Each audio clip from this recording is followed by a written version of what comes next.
Hello students, कैसे हैं आप सभी लोग। आज हम एक नया क्वेश्चन स्टार्ट करेंगे। कुछ बच्चों की रिक्वायरमेंट आई है। एक क्वेश्चन है आपकी बुक में टीएस ग्रेवाल में, और वो क्वेश्चन बहुत ही रियलिटी में बहुत ही अच्छा है। हाँ, थोड़ी सी कैलकुलेशन काम उसमें थोड़ा ज़्यादा है, लेकिन अभी तक की जितनी बातें हम लास्ट क्लासेस में सीखते आए हैं वो बहुत सारी बातें उसमें पूरी हो रही हैं। तो अच्छा क्वेश्चन है। और क्वेश्चन है, मेरी बुक में 53, आपकी बुक में जरूर मिलेगा ये सवाल। बस थोड़ा सा नंबर चेंज हो सकते हैं तो आप एडजस्ट कर लें उसको। Amal, Bimal and Kamal are three partner, तीन पार्टनर हैं। इस क्वेश्चन को आप ध्यान से पढ़ेंगे और ध्यान से सुनेंगे भी। इसमें जो कुछ बातें आएंगी उसके लिए मैंने आपको लास्ट क्लास में भी समझाया था। आप अपने पास रेड पेन रखें और उसको अंडरलाइन कर लें जो भी अच्छी बात आए। ठीक है, यहाँ तक कोई दिक्कत नहीं। तीन पार्टनर है। ऑन 1 अप्रैल 2017, अंडरलाइन करो, ऑन 1 अप्रैल 2017। इसका मतलब ओपनिंग कैपिटल है, तो इंटरेस्ट ऑन कैपिटल होगा तो वो इसी पर निकल जाएगा। हमें क्लोजिंग कैपिटल निकालने के, सॉरी, क्लोजिंग कैपिटल गिवन नहीं है। अगर क्लोजिंग कैपिटल गिवन होती तो हमें ओपनिंग कैपिटल निकालनी पड़ती, लेकिन हम एक कैलकुलेशन से बच गए।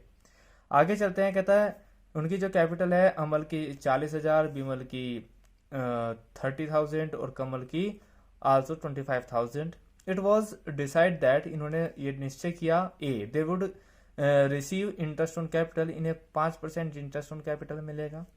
अमल would get a salary 250 per month, underline करो पर मंथ को, इट मीन्स 12 से मल्टीप्लाई होगी। और Bimal would receive commission 4%, underline करना, ऑन नेट प्रॉफिट, किसका, नेट प्रॉफिट का। बट क्या कह रहा, after deducting commission, interest on capital and salary, इन सबको घटाने के बाद नेट प्रॉफिट में से जो आएगा उसका कितना, 4%। और point of noted, after deduction commission, तो कमीशन को भी घटाने के बाद। यानी केस कौन सा बना, मैंने कमीशन में दो केस पढ़ाए थे, बिफोर चार्जिंग कमीशन और आफ्टर चार्जिंग सच कमीशन। तो आफ्टर चार्जिंग सच कमीशन बन गया, और यहाँ सच कमीशन ही नहीं बल्कि इंटरेस्ट ऑन कैपिटल भी और सैलरी भी, तो इनको घटाने के बाद। और कमीशन में कंडीशन कौन सी लगेगी, रेट अपॉन 100 प्लस रेट वाली। चलिए आगे चलते हैं। कहता है डी पॉइंट में, कहता है after deducting all of these, all of this मतलब ये सारे ऊपर वाले item, after deducting all of this 10% profit should be transfer to general reserve. इन सबको घटाने के बाद, इसका कमीशन भी, सैलरी भी, इंटरेस्ट ऑन कैपिटल घटाने के बाद जो आएगा उसका 10% क्या बनाना है, जनरल रिजर्व। इसीलिए मैंने आपको लास्ट क्लासेस में बताया था कि जनरल रिजर्व के लिए कोई पर्टिकुलर रूल नहीं है। जनरल रिजर्व डिविजिबल प्रॉफिट का बता देते हैं, नेट प्रॉफिट का बताते हैं, या फिर after charging interest on capital या after charging all of these, कुछ भी कह सकते हैं। जैसा क्वेश्चन में कहा ऐसा आपको करना है। चलिए, यूं तो बहुत क्रिटिकल क्वेश्चन इसलिए बन जाता है क्योंकि इसमें बहुत ज्यादा कैलकुलेशन है, और है कुछ नहीं, बस आप और मैं दोनों मिलकर करेंगे। तो चलिए शुरुआत करते हैं। तो क्वेश्चन को स्टार्ट करने से पहले आप सबसे पहले उसकी लेबलिंग कर लें। आपको इसमें दो चीज़ की जरूरत पड़ने वाली है, profit and loss appropriation account और पार्टनर्स कैपिटल अकाउंट की। मैंने लाइनिंग ड्रॉ कर ली है, आप भी ड्रॉ कर लीजिए। उसके बाद क्वेश्चन को स्टेप बाय स्टेप लेकर चलेंगे, और थोड़ा सा आप क्विक करेंगे। अगर आप मेरे साथ कर रहे हैं तो आप वीडियो पॉज करके पहले करने की कोशिश करें और देखें आप कितने सही हो सकते हैं, कितने गलत। अदरवाइज आप मेरे साथ भी कर सकते हैं। सबसे पहले बात करते हैं इसमें ओपनिंग कैपिटल बताइए। अच्छा, जितने क्वेश्चन में आपको आइटम्स मिलते जाएं, जो आइटम यहाँ का है वो इसको यहाँ, जो यहाँ का आइटम यहाँ, या पार्टनर्स कैपिटल अकाउंट का है तो वहाँ पोस्टिंग करते रहें, अदरवाइज छूटने की संभावना ज़्यादा रहती है। तो सबसे पहले ओपनिंग कैपिटल दी हुई है, तो सबसे पहले ओपनिंग कैपिटल कहाँ आएगी बेटा, यहाँ पर आएगी, आपको पता है। तो सबसे पहले बाय बैलेंस बेडी 40,000, 30,000 और 25,000। जो भी आइटम मिले उसको छोड़िए मत, जो जहाँ का आइटम है हैंड टू हैंड पोस्टिंग कर दीजिए। तो सबसे पहले ओपनिंग कैपिटल मिल चुकी है आपको। उसके बाद कहता है दे would receive interest on capital, तो सबसे पहले क्या मिलेगा, इंटरेस्ट ऑन कैपिटल कहाँ आएगा, सबसे पहले आपको पता है profit and loss appropriation account में। तो इंटरेस्ट ऑन, अच्छा मैं कुछ शॉर्ट फॉर्म्स यूज करता हूँ, आपको यूज नहीं करनी, ये अलाउड नहीं है बोर्ड में, अगर आपके मार्क्स काट ले जाएंगे। तो आप जब भी लिखें, जैसे इंटरेस्ट लिख दिया, आप पूरा लिखें। मैं वीडियो को ज़्यादा लंबी ना बने इसलिए मैं शॉर्ट में लिखता हूँ, आपको फुल फॉर्म यूज करनी है। इंटरेस्ट ऑन कैपिटल किसका बेटा, अमल का, बिमल का, और थर्ड है आपका कमल। कितना निकालना है 5%, इसमें कोई रॉकेट साइंस नहीं है, तो आप निकाल लेना जो भी आएगा। मैं डायरेक्ट लिख देता हूँ 2000, 1500 और इसका एक बार निकाल लूँ मैं, 25,000 है, 25,000 का 5% यह आएगा बेटा 1250। तो इनका टोटल आप बाहर लिखें। क्या सर ऐसा लिखना जरूरी है? हाँ, आप कोशिश करें कि आप इसी तरह से इंडिविजुअल लिखें। यहाँ पे कैलकुलेशन करके दिखाने की कोई आवश्यकता नहीं है। अगर आप चाहते हैं तो दिखा सकते हैं, नहीं तो रफली करके डायरेक्ट लिख सकते हैं और बाहर टोटल लिखें। तो यह है 4,750। क्लियर।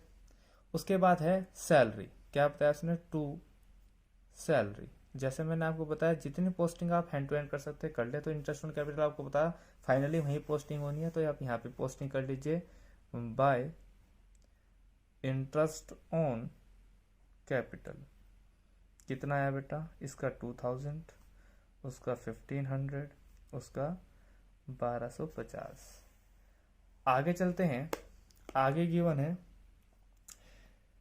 कहा है Amal would get a salary. Salary ध्यान रखना सिर्फ अमन की है, तो अमल की है तो सबसे पहले टू सैलरी कितनी बताइए बेटा उसकी? अच्छा, यहाँ पर अमल सैलरी है तो टू अमल, अमल सैलरी लिख देना आप, यहाँ पर मुझसे छूट गया। टू अमल सैलरी कितनी है? 250 इंटू 12। क्लियर है। तो ये आपकी बन जाती है 3000 सैलरी मिलेगी। और आपको पता है सैलरी फिर यहाँ पे भी जाती है पार्टनर्स कैपिटल अकाउंट में। तो बाय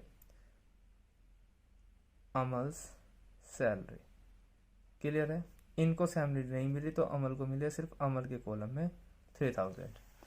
आगे चलते हैं और आगे कहता है कि विमल would receive commission 4%।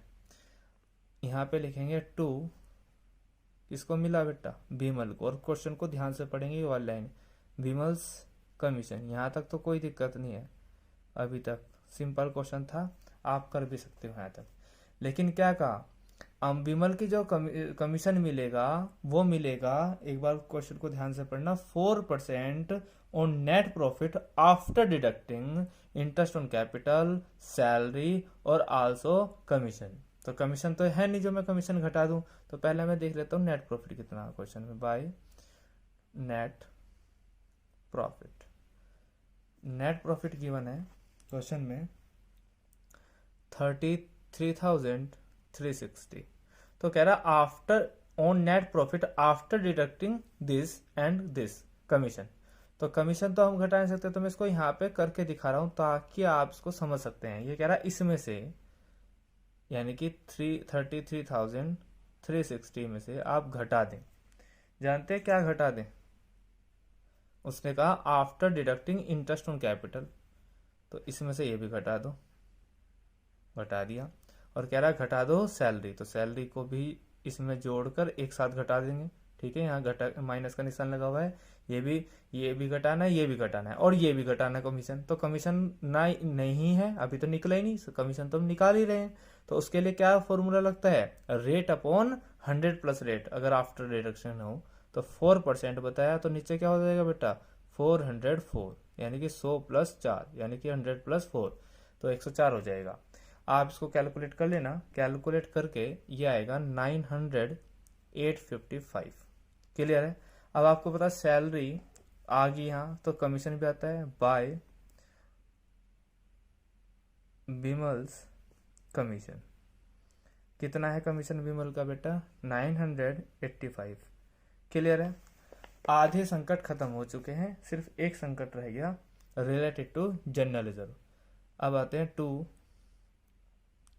General reserve. इसकी भी लाइन आप दोबारा पढ़ें। जनरल रिजर्व कहा, जनरल रिजर्व जो बनेगा वो कहता है after deduction all of these. All of these question में यानी कि ऊपर वाले आइटम, यानी कि ये भी और ये भी घटाने के बाद जो आएगा उसका 10% बनाना। तो यहाँ पर कैसे बनेगा मैं आपको बता दूं। नेट प्रॉफिट कितना बेटा? 33,360। इसमें से क्या घटाना है?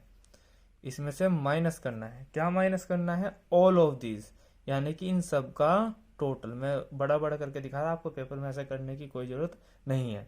यानी कि आपको ऑल ऑफ दिस में ये भी आ गया, इसमें 3000 भी आ गया और 985 भी आ गया।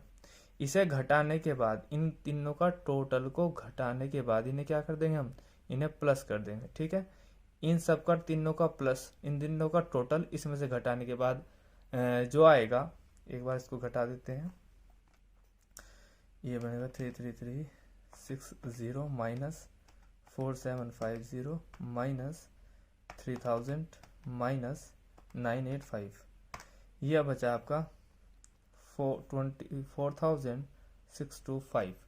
वो कहता है इसका बनेगा कितना, 10%, बुक में लिखा हुआ है इसका 10%। निकाल लोगे आप तो एक जीरो से 10 कैंसिल और भाग दोगे आप, ये हो जाएगा आपका 2462। क्लियर है? इसको आप 3 भी कर सकते हैं, लो जी 3 कर लेते हैं। क्लियर? क्योंकि 0.5 आ रहा है तो आप एक बढ़ा सकते हैं, ये हो गया। अब बस खत्म है। अब यहाँ पर सबसे पहले जनरल रिजर्व क्या है, यहाँ पर आएगा? नहीं जी, जनरल रिजर्व यहाँ पे नहीं आता। आप इसका टोटल कर लेंगे, 33360 33360, इन सब का टोटल घटा दें। ठीक है, घटाने के बाद जो आएगा, अच्छा जनरल रिजर्व में इन्होंने आंसर में 2 ही लिया हुआ है, तो आप भी 2 ही ले सकते हैं, यहाँ पे जरूरी नहीं है। और पेपर में ऐसा नहीं होगा, ये कटेगा। अगर जो आपने 3 ले लिया तो भी कंसिडर सही माना जाएगा, और 2 लोगे तो 2 भी सही माना जाएगा। क्लियर है? उसके बाद यहाँ पे लिखेंगे आप 2, क्या है ये आपका प्रॉफिट आया, 2 प्रॉफिट। और क्या करते हैं इसे, ट्रांसफर टू, कहाँ पर करेंगे, कैपिटल या करंट अकाउंट? देखो यहाँ पर कुछ नहीं बताया, तो कैपिटल कैसे बनेंगे, फ्लक्चुएटिंग बनेंगे, इसीलिए हमने खाली कैपिटल अकाउंट बनाया, करंट नहीं बनाया। तो ट्रांसफर टू कैपिटल अकाउंट, यानी कि ये भी ट्रांसफर होगा किस किस में, अमल, विमल और कमल में। ये इसको आप यहाँ पे डिस्ट्रीब्यूशन कर सकते हैं। अच्छा यहाँ पे रेशो गिवन है क्या? क्वेश्चन में कहीं भी रेशो गिवन नहीं है। रेशो गिवन नहीं होता तो क्या करते हैं, इसको हम शुरू से पढ़ाते हैं इनको इक्वली। तो आप इसको इक्वली बांटेंगे, ये आएगा 7388 7388 7388, ये यहाँ से ट्रांसफर हो जाएगा बाय प्रॉफिट। ठीक है, कितना आ जाएगा, इतना ही आ जाएगा जितने यहाँ से हमने लिखा, 7388 7388 आप बस यहाँ पे पूरा कंडीशन हो गया आपका profit and loss appropriation capital account में, और कोई आइटम ऐसा नहीं है तो हम टोटल कर देंगे। आप टोटल कर लेना, इसका टोटल आएगा 52,388, इसका टोटल आएगा 39,873, और इसका टोटल आएगा 33,637। तो इसका सेम टोटल यहाँ पे लिख देंगे, 52,388, 39,873 और 33,637। इधर कोई आइटम ना होने के कारण यही हमारी टू बैलेंस सीडी बन जाएगी। तो टू बैलेंस सीडी क्या कर देंगे इसको, 53,000, ये ऊपर उठ जाएगा, 52,000 है, 52,388 और 39,873 और 33,637, ये ऊपर कैरी डाउन कर दिया हमने। तो आप इसको क्वेश्चन को नोट कर लें 1 मिनट के लिए, आप पॉज करके ये देखिए। पहले profit and loss appropriation note कर लें। क्वेश्चन नंबर है मेरी बुक में 53। नेक्स्ट आगे के क्वेश्चन सभी ऐसे ही हैं। तो profit and loss appropriation note कर लें। अब आप पार्टनर्स कैपिटल अकाउंट नोट कर लें। कंप्लीट है। चलिए, तो नेक्स्ट क्लास में हम डिस्कस करेंगे आपसे पास्ट एडजस्टमेंट। तब तक के लिए टेक केयर। जय हिंद, जय भारत।